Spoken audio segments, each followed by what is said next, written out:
एक ऐसा शख्स जिसमें हवा की तरह तेजी थी, एक ऐसा शख्स जो भागता नहीं बल्कि उड़ता था, एक ऐसी हस्ती जिसने भारत का नाम पूरी दुनिया में रोशन किया। हवा से भी तेज दौड़ने वाला भारत का बेटा मिल्खा सिंह। मिल्खा सिंह का जन्म सन 1929 में हुआ था। मिल्खा सिंह लायलपुर के रहने वाले थे। जब वो छोटे थे तब एक ऐसा समय आया जब देश में हालात अच्छे नहीं थे और दंगे भड़क उठे। ऐसे में उन्हें अपने परिवार के साथ अपना घर बार सब छोड़कर भागना पड़ा और रिफ्यूजी कैंप में रहना पड़ा था। वहाँ पर न ठीक से खाने की व्यवस्था थी न ही रहने की, लेकिन जैसे तैसे उन्होंने वहाँ पर अपना समय बिताया। मिल्खा सिंह बचपन से बहुत तेजी से दौड़ा करते थे और यही हुनर उनका भविष्य का साथी बना। हिंदुस्तान और पाकिस्तान के पार्टीशन के समय जो दंगे भड़के थे उसमें मिल्खा सिंह ने अपने माँ बाप को खो दिया था। मिल्खा सिंह ने खुद बताया था कि उनके माँ बाप को उनकी आंखों के सामने मौत के घाट उतार दिया गया था और इसी के चलते उन्हें बेघर भी होना पड़ा था। उस हमले से मिल्खा सिंह जैसे तैसे बच गए थे और उनके पिताजी के मुंह से आखिरी शब्द निकले थे, भाग मिल्खा भाग। और मिल्खा सिंह अपनी जान बचाकर वहां से भाग गए। लायलपुर आज पाकिस्तान का हिस्सा है। मिल्खा सिंह इतना तेज दौड़ा करते थे कि अपने हम उम्र को तो पीछे छोड़ते ही थे बल्कि बड़े बड़ों को भी धूल चटा दिया करते थे। माता पिता के जाने के बाद और अपना घर बार सब छोड़ने के बाद मिल्खा सिंह की बड़ी बहन ने उनका पालन पोषण किया था और मिल्खा सिंह उन्हीं के साथ उनके घर पर रहा करते थे। जिंदगी आगे बढ़ रही थी और मिल्खा सिंह अब बड़े हो चुके थे, लेकिन मिल्खा सिंह की जिंदगी तो तब बदली जब उनका आर्मी में सिलेक्शन हो गया। बात 1951 की एक रात की है जब यह अनाउंसमेंट किया गया कि एक रेस आयोजित की जा रही है जिसमें 500 लोग भाग ले सकते हैं। बचपन से ही मिल्खा सिंह तेज दौड़ा करते थे और उनके दोस्तों को पता था कि मिल्खा सिंह का मुकाबला कोई नहीं कर सकता। यही वजह थी कि अपने दोस्तों के कहने पर और कुछ कर दिखाने के जज्बे को लेकर मिल्खा सिंह 500 लोगों की दौड़ में भाग ले बैठे। लेकिन जब इस दौड़ का अंत हुआ तब जो रिजल्ट आया उसे देखकर मिल्खा सिंह की आंखों में आंसू आ गए, क्योंकि मिल्खा सिंह तेज दौड़ने वाले और रेस जीतने वाले 10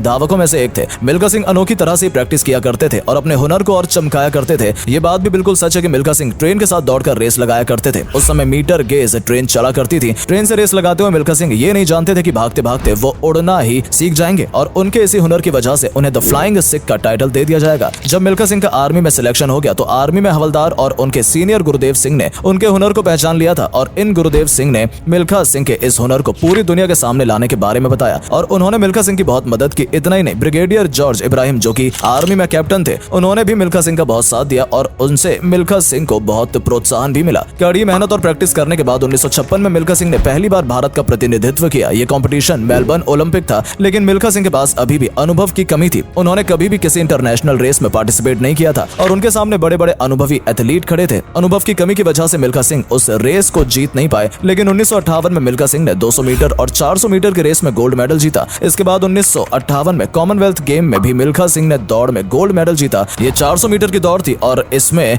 मिल्खा सिंह ने अपना हुनर दिखा दिया था। मिल्खा सिंह ऐसे पहले भारतीय हैं जिन्होंने कॉमनवेल्थ गेम में आजाद भारत का प्रतिनिधित्व करते हुए दौड़ में गोल्ड जीता था। यह समय था 1960 का जब मिल्खा सिंह को पाकिस्तान से इन्विटेशन दिया गया और उन्हें पाकिस्तान में होने वाली दौड़ का हिस्सा बनने के लिए बुलाया गया, लेकिन मिल्खा सिंह पाकिस्तान नहीं जाना चाहते थे। उनके पास इसकी ठोस वजह भी थी। पाकिस्तान वो जगह थी जहां पर मिल्खा सिंह का बचपन बीता था। साथ ही उन्होंने अपने माँ बाप को अपनी आंखों के सामने पाकिस्तान की धरती पर ही दम तोड़ते हुए देखा था। उनका घर बाहर परिवार सब छिन गया था। उन्होंने वहां ऐसे खौफनाक मंजर देखे थे जिसके बाद उन यादों में वापस से मिल्खा सिंह लौटना नहीं चाहते थे और यही वजह रही कि उन्होंने पाकिस्तान जाने से मना कर दिया। ये बात तत्कालीन प्रधानमंत्री पंडित जवाहरलाल नेहरू तक पहुंची तो उन्होंने मिल्खा सिंह को समझाया और उन्हें प्रोत्साहित किया। पंडित जी ने मिल्खा सिंह से कहा कि वक्त तो सारे घाव भर देता है और आपको भी पाकिस्तान जाना ही होगा। पाकिस्तान हमारा पड़ोसी देश है और खेल एक ऐसा माध्यम है जो प्यार और आपसी संबंधों को सुधारता है और एक खिलाड़ी होने के नाते आपको अपना फर्ज निभाना ही होगा और आप पाकिस्तान जाइए। पाकिस्तान में 400 मीटर की दौड़ आयोजित की गई जिसमें बड़े बड़े धावक शामिल थे। उनमें से ही एक थे एशिया के सबसे बेहतरीन धावक अब्दुल खालिंग, जिनके साथ मिल्खा सिंह को दौड़ना था और रेस पूरी करनी थी। उस समय के बारे में भी मिल्खा सिंह ने बताया था कि जब वो होटल पहुंचे तो वहां पर एक न्यूज़पेपर था जिस पर लिखा था मिल्खा सिंह और अब्दुल खालिक की टक्कर, इंडिया और पाकिस्तान की टक्कर। ऐसा देखकर मिल्खा सिंह को दुख भी हुआ कि हम यहाँ पर दुश्मनी बढ़ाने नहीं बल्कि दूरियां मिटाने आए हैं और मीडिया कुछ और ही छाप रहा है। लेकिन ये देखने के बाद मिल्खा सिंह को साफ हो गया कि अब बात देश और देश के सम्मान की है और उन्हें ये रेस जीतनी ही होगी। सभी लोग देखकर हैरान थे कि दुबला पतला मिल्खा सिंह कैसे इस रेस में दौड़ पाएगा और अब्दुल खालिक जैसे हट्टे कट्टे एथलीट को हरा पाएगा। सभी ये मान बैठे थे कि इस रेस में अब्दुल खालिक ही जीतेंगे, लेकिन जब ये दौड़ शुरू हुई तो मिल्खा सिंह ने भागना शुरू किया तो उनकी स्पीड को देखकर सभी दंग रह गए और इस कंपटीशन में मिल्खा सिंह ने अब्दुल खालिक को बुरी तरह से हरा दिया। पाकिस्तान के स्टेडियम में बैठी कई बुर्का नशी महिलाओं ने जब इस नौजवान धावक को दौड़ते नहीं बल्कि उड़ते देखा तो वो भी इस धावक की एक झलक पाने के लिए खुद को रोक नहीं पाए और बुर्का हटाकर मिल्खा सिंह को निहारने लगी। सभी हैरान थे कि इस भारतीय सिख ने तो कमाल ही कर दिया। उस दौर में पाकिस्तानी जनरल अयूब खान ने भी कहा था कि मिल्खा भागा नहीं बल्कि मिल्खा हवा से बातें करते हुए उड़ा है और वहीं से द फ्लाइंग सिख का टाइटल मिल्खा सिंह को दे दिया गया। मिल्खा सिंह को यह टाइटल पाकिस्तान से ही दिया गया था। सन 1960 और सन 1964 के ओलंपिक में भी मिल्खा सिंह ने भारत की तरफ से प्रतिनिधित्व किया था। सन 1960 के रोम ओलंपिक में मिल्खा सिंह ने बहुत ही जबरदस्त शुरुआत की थी। ये 400 मीटर रेस के हर राउंड के अंदर अपने टाइमिंग को इम्प्रूव करते जा रहे थे और मेडल पाने की की उम्मीद और भी मजबूत होती जा रही थी, लेकिन एक छोटे से मार्जिन से मिल्खा सिंह इस मेडल से वंचित रह गए थे। ओलंपिक की रेस में कोई मेडल न जीत पाने का अफसोस मिल्खा सिंह को जिंदगी भर रहा और वो चाहते थे कि भारत का कोई नौजवान वो मेडल इंडिया के लिए लेकर आए जो वो नहीं ला पाए। लेकिन फ्लाइंग सिख ने सिर्फ भारत के लिए ही नहीं बल्कि पूरी दुनिया में ये उम्मीद जगा दी थी कि भारत के एथलीट्स भी ओलंपिक में मेडल जीत सकते हैं। इसके बहुत सालों बाद अभिनव बिंद्रा ने ये कमाल कर दिखाया था जब उन्होंने शूटिंग में गोल्ड मेडल जीता था। लेजेंडरी मिल्खा सिंह ने निजी जीवन की अगर बात की जाए तो उनकी शादी निर्मल कौर से हुई थी। निर्मल कौर इंडियन वुमेन वॉलीबॉल की टीम की कैप्टन रही थी। उनका बेटा जीव मिल्खा सिंह एक जाना माना गोल्फर है। मिल्खा सिंह ऐसे भारतीय एथलीट हैं जिन्होंने भारत को नए आयाम दिए उस समय जब भारत पार्टीशन से जूझ रहा था और उसके बाद धीरे धीरे अपने नए मुकाम बना रहा था। मिल्खा सिंह ने कई इंटरनेशनल मेडल जीतकर भारत को पूरी दुनिया में पहचान दिलाई थी। मिल्खा सिंह ने अपने पूरे जीवन में 80 रेस में भाग लिया जो कि नेशनल और इंटरनेशनल दोनों थी और पूरी दुनिया में मिल्खा सिंह अकेले ऐसे एथलीट हैं जिन्होंने 80 में से 77 रेस जीती हैं। उनका ये रिकॉर्ड आज तक कोई नहीं तोड़ पाया है। 18 जून 2021 चंडीगढ़ में मिल्खा सिंह ने अपने जीवन की आखिरी सांस ली। मिल्खा सिंह भारत के ऐसे रत्न थे जिन्हें भारत कभी भूल नहीं पाएगा और इनका नाम इतिहास में पूरे सम्मान के साथ लिया जाएगा।